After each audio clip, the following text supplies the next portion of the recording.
Hello, everybody. It's Alternative Voice again, and Trump is facing his fourth indictment. And to say this is going to be the trial of the century is an understatement. This is going to be the biggest trial in the U.S. history, in just under 250 years. This will be the biggest trial in our history. I cannot emphasize that enough. For the first time, a U.S. president has been indicted. Not a U.S. president, a former U.S. president is facing indictment and criminal charges. Nixon never faced anything like this.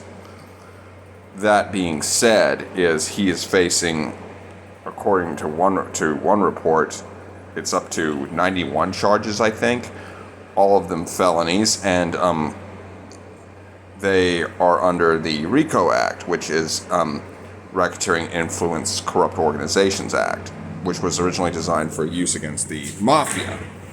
The sentences for crimes that violate RICO statutes are often very harsh. I mean, back in the 80s, they were giving mob guys, decades behind bars. I mean, handing out 50 to 100-year sentences like they were Halloween candy, according to Michael Francis, at least. That being said, this is just unprecedented, and but it's also very important.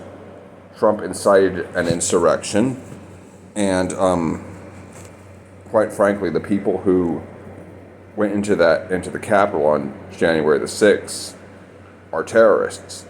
Terrorism is the unlawful use of force to achieve political objectives, which is exactly what they did.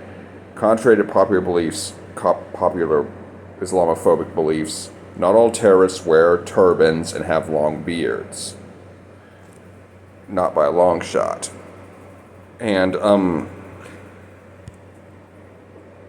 while we're on that topic, the chances for a civil war become a very big reality. I'm not saying it'll happen. I hope it won't. And in all likelihood, it won't. But that being said, we must all be prepared for it because it could very well happen. A worst case scenario is a civil war. Because about 7% of Trump supporters basically said that they'd be willing to go to a civil war for Trump. And as a result, that's 18 million Americans.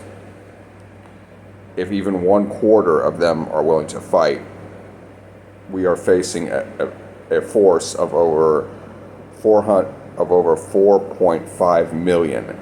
That's twice the size of the U.S. military, both active and reserves. And that's nothing to laugh at, even if they are poorly equipped.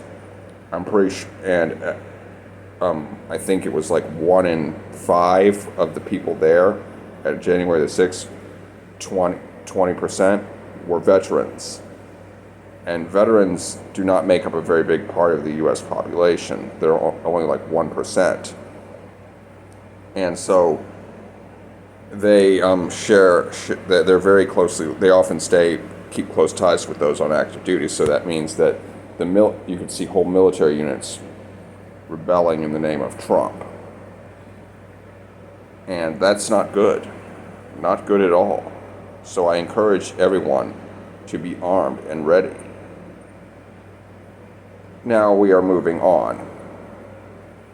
I keep saying that being said, forgive me, I have autism and ADHD. That being said, while we're on that topic, I think the trial for Trump must go on. It's very important that it does, because it shows that no matter the circumstances, no matter your position, no matter how much money you have, no one is above the law in this country. And that's the way it should be. Because the second someone is above the law, you no longer have a democracy. You no longer have a republic.